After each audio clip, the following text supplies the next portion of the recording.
جیسا کہ آپ سب کو پتہ ہے کہ آج رات 12 بجے کے بعد کشمیر میں مکمل لاک ڈاؤن کا سلسلہ شروع ہونے والا ہے، تو اس میں میری چند گزارشات ہیں اپنی عوام کے ساتھ بھی جو اس تحریک میں شامل ہوگی، اور ان پولیس اہلکاروں کو بھی جو یہاں پہ آئے ڈیوٹی سر انجام دینے کے لیے۔ سب سے پہلے تو میں اپنی عوام سے کہنا چاہتا ہوں کہ آپ نے اس تحریک کو پرامن رکھنے کی بھرپور کوشش کرنی ہے، کیونکہ اگر یہ پرامن رہے گی تو اس کی کامیابی کی ضمانت یہی چیز ہے۔ آپ نے کوشش کرنی ہے کہ اس تحریک کو پرامن رکھنا ہے، اور آپ پہ ایک بہت بڑی ذمہ داری عائد ہے کہ آپ نے اپنے ساتھ دیکھنا ہے کہ کوئی انتشاری ٹولہ تو نہیں شامل آپ کے ساتھ جو اس تحریک کو نقصان پہنچانے کی کوشش کر رہا ہے، جو ہمارے حق پہ ڈاکہ مارنے کی کوشش کر رہا ہے۔ آپ نے ایسے لوگوں کی نشاندہی کرنی ہے اور ایسے لوگوں کو اس تحریک سے باہر نکالنا ہے، کیونکہ ہزاروں کا مجموعہ ہوگا، بہت زیادہ لوگ ہوں گے، تو لازم سی بات ہے اس میں کچھ ایسے لوگ بھی شامل ہو جائیں گے جو نہیں چاہتے کہ ہماری یہ تحریک کامیاب ہو اور وہ انتشار پھیلائیں گے۔ اس لیے آپ نے پرامن رہتے ہوئے اپنے حق کی آواز بلند کرنی ہے اور بہت احتیاط کرنی ہے، کیونکہ دوسری طرف جو لوگ ہیں ڈیوٹیز سر انجام دے رہے ہیں وہ بھی مجبور ہیں، ان کی بھی فیملیز ہیں، ان کے بھی ماں باپ ان کے گھر میں انتظار کر رہے ہیں، وہ بھی پریشان بیٹھے ہوئے ہیں، ان کو بھی شاید رات میں نیند نہیں آئے گی۔ اس لیے آپ نے کوشش کرنی ہے کہ ان کے ساتھ بھی آپ نے اچھے اخلاق سے پیش آنا ہے اور آخری حد تک جائیں کہ کسی طرح کی بھی کوئی بدامنی نہ پھیلے معاشرے میں۔ اور دوسری طرف جو پولیس اہلکار آئے ہیں اپنی ڈیوٹیز سر انجام دینے کے لیے، میں ان سے کہنا چاہتا ہوں کہ یار آپ بھی ہمارے بھائی ہو، ایسی کوئی بات نہیں ہے، ہمیں آپ سے کوئی اختلاف نہیں ہے،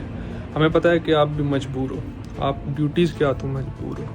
لیکن آپ نے بھی کوشش کرنی ہے کہ ہماری عوام کو ان کے بنیادی رائٹس جو جن کے لیے وہ نکلے ہیں ان میں وہ اگر پرامن ہے تو آپ نے ان کو سپیس دینی ہے، آپ نے ان کے ساتھ کسی طرح کی بھی زبردستی نہیں کرنی، کیونکہ بات یہ ہے نا کہ اگر آپ زبردستی کرنے کی کوشش کرو گے نا تو ایک دو بندے تو ہوں گے نہیں، ادھر ہزاروں کی تعداد میں لوگ ہوتے ہیں، ہر بندے کی اپنی سوچ ہے، ہر بندہ اپنے نظریے کے ساتھ آیا ہوا ہے، تو جب آپ ان پہ زبردستی کرنے کی کوشش کرو گے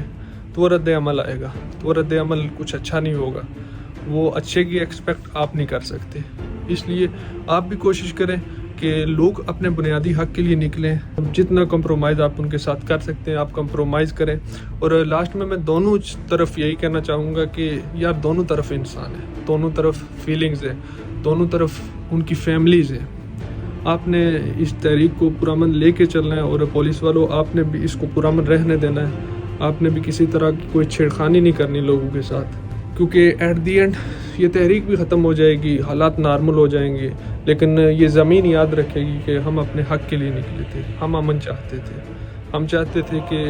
کسی کے ساتھ کوئی زیادتی نہ ہو، بس ہمارے ساتھ جو زیادتی ہو رہی ہے اس کا کفارہ ادا کیا جائے، بس ہم یہی چاہتے تھے۔ ہم نہ تو راہ کے ایجنٹ ہیں، ہم نہ تو پاکستان کے خلاف ہیں، پاکستان سے ہمارا رشتہ کیا لا الہ الا اللہ، ٹھیک ہے، ہم یہ بات کہنے والے لوگ ہیں،